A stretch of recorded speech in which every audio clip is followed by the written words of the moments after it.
Mu nak tahu tak, dulu aku pernah jalan dengan awek aku lah. Aku pernah sesak jalan dengan awek aku dulu. Aku jalan dengan awek aku sesak. Hati aku tak buat benda-benda dengan dia. Jalan aku sesak itu lah. Lepas tu satu hari tu tanya mu nak pergi mana. Tanya aku nak pergi mana. Dia kata aku nak pergi jalan siapa dekat apa. Siapa dekat mana pun aku tak tahu lah. Dia kata aku nak pergi jalan jauh. Dia kata tak tahu pergi mana. Aku pun tak tahu tu. Jadi gitulah. Lepas tu aku tanya nak pergi tak pergi. Tanya kata tak mau pergi lagi. Tunggu dulu lambat sikit dia kata. Dulu aku nak jumpa awek aku pun aku kena ganjar dulu. Jumpa awek aku kena ganjar dulu. Tapi masa tu awek aku tu bukan yang awek aku sebenarnya, awek orang. Tapi aku jumpa tu, aku nak ingat hari tu aku belajar itu.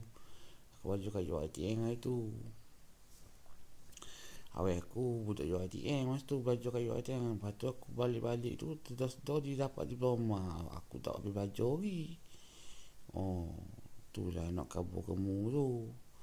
Jadi aku tak tahu lah ni, aku dengar cerita pun aku telefon dari hari tu. Dia kata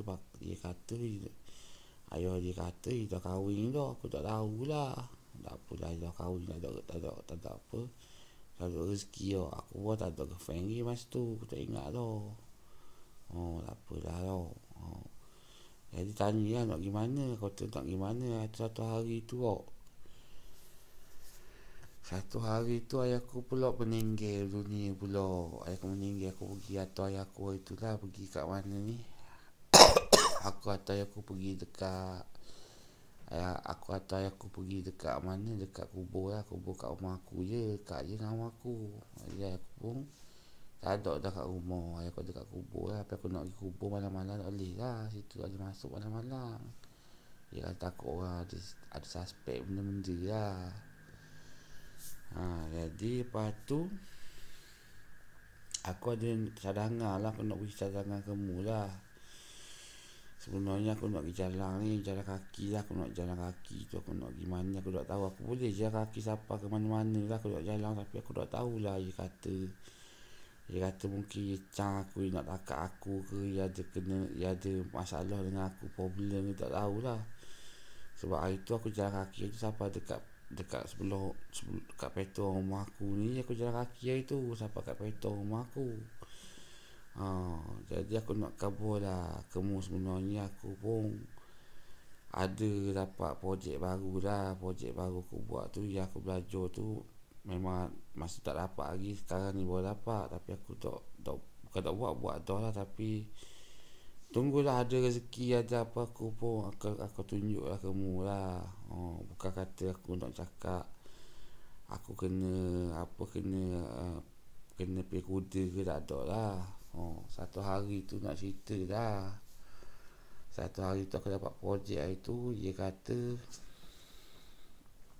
aku nak buat ni lah, McDonald. Yang projek aku cerita aku nak buat McDonald, aku dah buat dah lah, kata kerja apa semua.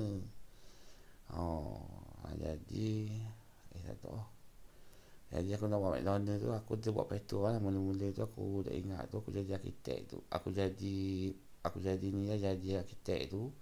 Aku buat petrol tu. Adik aku buat arkitek tu. Adik aku kerja kat petrol lah. Jadi GM kat petrol, jadi arkitek lah. Atau aku dapat projek baru lah. Aku nak buat projek baru kat mana, kat mana tanah mana aku tak tahu lah. Tapi kamu nak panggil aku dah. Aku kata tak apalah, kalau panggil nanti aku buat lah. Jadi nak dia cerita, aku pun tak tahulah. Aku dipening, aku cerita, aku pening, aku buat benda aku tak tahu dah. Jadi aku tak kena dah lah. Tak kena apa penyakit tak ada lah. Jadi aku pun cerita dah. Jadi nak kabur kamu tu je lah ya. Assalamualaikum.